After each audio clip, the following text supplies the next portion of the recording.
acerca do uso dos anestésicos em lesões traumáticas e considerando os efeitos adversos. Qual sua droga de escolha? Muito boa pergunta. Bupivacaína, ropivacaína, lidocaína 1 ou 2% e por quê? Gente, é o seguinte, lesões traumáticas. Eu estava conversando isso hoje com o meu esposo, que também é acadêmico de medicina, e a gente conversando sobre qual anestésico utilizar. E geralmente as pessoas acham que, era até uma coisa que ele imaginava, acham que a gente acaba usando a lidocaína porque é mais barata. E porque é a única que tem disponível nas unidades de saúde, as unidades públicas de saúde. E aí eu falei com ele, falei, olha, isso não é verdade, assim, a lidocaína ela é o anestésico de escolha para procedimentos, para pequenos procedimentos, ainda que você tenha como recurso a ROP ou a bupivacaína. Acabei de falar isso com ele. E por quê? Justamente por causa das características da lidocaína. Então vamos lá, vamos falar de algumas características que são, por exemplo, latência. O que é latência? Latência é aquele período que vai demorar entre a aplicação do anestésico e o efeito do anestésico. Então esse período é a latência, é o tempo que demora para começar a fazer o efeito. Então, de todos os anestésicos que você citou, Emi, muito bem, ropivacaína, bupivacaína e lidocaína, de todos eles, o que tem o menor período de latência é a lidocaína. Então, isso já é uma grande vantagem da lidocaína.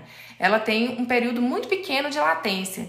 Então, gente, com alguns segundos na técnica infiltrativa, quando você faz, por exemplo, um botão anestésico, com alguns segundos, 5 a 10, 15 segundos, você já consegue começar a ter o efeito da lidocaína. É muito rápido. A maioria dos livros traz como 1 a 2 minutos o efeito da lidocaína. Isso para um bloqueio de campo, realmente a gente espera aí mais ou menos esse período aí de 1 a 2 minutos. Enquanto você está infiltrando, já está fazendo ali o efeito. Então, na hora que você termina o bloqueio de campo, geralmente você já conseguiu fazer o efeito na região que você vai tratar. E para bloqueios regionais, um pouco mais distantes, então, por exemplo, vamos supor, você vai fazer um bloqueio digital. Aí até falei para vocês em alguma das lives, não lembro qual exatamente, mas a gente falou de bloqueio digital. Então, quando você faz as infiltrações, né, nas regiões correspondentes aos nervos digitais, e você vai tratar, por exemplo, hoje eu fiz uma sutura numa falange distal. Eu fiz primeiro o bloqueio digital, e aí depois é que eu abordei a lesão. Então, nesses casos, gente, o efeito ele é um pouquinho mais demorado. Então, assim, vocês têm que esperar entre 2 e 5 minutos. Às vezes as pessoas falam assim, mas meu bloqueio não ficou bom. Não é que o bloqueio não ficou bom, é que a pessoa às vezes não teve paciência para esperar o efeito do bloqueio. Então, o bloqueio tem que esperar um pouquinho mais de tempo, sim, tá? E aí a lidocaína mais ou menos isso, vai depender de qual que é a técnica que você está utilizando, mas vai variar de segundos até 1 minuto, até 5 minutos, tá? Qual que é a relação? Então, qual que é uma grande vantagem já da lidocaína? Ela vai fazer efeito mais rápido. Beleza, vamos falar de uma outra vantagem da lidocaína. Ela tem um tempo de duração bom. A lidocaína, ela geralmente dura mais ou menos até 2 horas, de 1h30 até 2 horas. Quanto mais tempo você tem de efeito do anestésico, melhor para grandes procedimentos. Mas para procedimentos pequenos, que é o que a maioria de nós faz como generalista, não tem necessidade de você ter um anestésico que dure muitas horas. Né? Você vai fazer uma sutura, você vai fazer uma biópsia, você vai fazer um pequeno procedimento, geralmente você precisa ali de meia hora, 1 hora, no máximo até 1h30. Então, para que você vai utilizar um produto que vai ter uma duração muito maior, sendo que o estímulo doloroso que é maior é durante o procedimento. No pós-operatório, se ele tiver dor, você pode passar um analgésico comum, que ele vai tomar via oral, não precisa de ser uma anestesia, que vai bloquear totalmente ali o estímulo doloroso. Né? Então, durante o procedimento, sim, mas depois não tem essa necessidade. Então, já veio aí uma vantagem nesse sentido, porque tanto a bup quanto a ropivacaína, elas têm um tempo de duração maior, mas isso nem sempre é uma vantagem.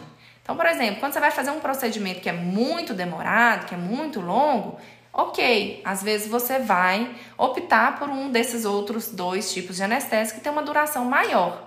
Ou também você pode associar um pouco de lidocaína, que vai ter um período de latência menor, então já começou a fazer efeito, com um pouco de ROP ou bupivacaína, que vai prolongar mais o tempo ali da anestesia, tá? Mas durar muito tempo nem sempre é uma grande vantagem. Agora, qual que é uma desvantagem da bup e da ropivacaína também em relação à lidocaína? É que tanto a bup quanto a ropivacaína, elas têm mais chance de ter efeitos de toxicidade sistêmica. Então, quando a gente usa das 3 drogas, a mais segura do ponto de vista sistêmico, porque sempre vai ter um pouco de efeito sistêmico, às vezes não é perceptível, mas a droga, ela é sempre, um pouco dela sempre é levada para a corrente sanguínea, ainda que você não infiltre, e a gente não deve infiltrar ali dentro da corrente sanguínea, a gente quer infiltrar ao redor dos nervos, a gente quer bloquear para anestesia, a gente quer fazer isso, né? Anestesia local, a gente quer bloquear os nervos ali da região. Então, a gente não quer infiltrar essa medicação dentro dos vasos, para esse sentido. Porque existem algumas indicações para você infiltrar o anestésico dentro do vaso, mas não para fazer uma anestesia local. Por isso que a gente sempre aspira, isso é super importante. Você aspirar para ver se não veio sangue. Se veio sangue, você tem que recuar e fazer um outro ponto ali, uma outra região para você fazer a infiltração. Não pode aspirou, veio sangue, vou infiltrar de todo jeito naquela região ali, porque senão você vai infiltrar dentro do vaso, tá? E aí aumenta muito o risco da toxicidade sistêmica. E aí, gente, o que eu queria falar para vocês é que então, quando vocês forem fazer a escolha entre os anestésicos, não é só porque a gente encontra a lidocaína mais disponível, ela está mais disponível justamente por isso, ela realmente é um anestésico local de escolha por esses motivos todos que eu coloquei aqui, tá?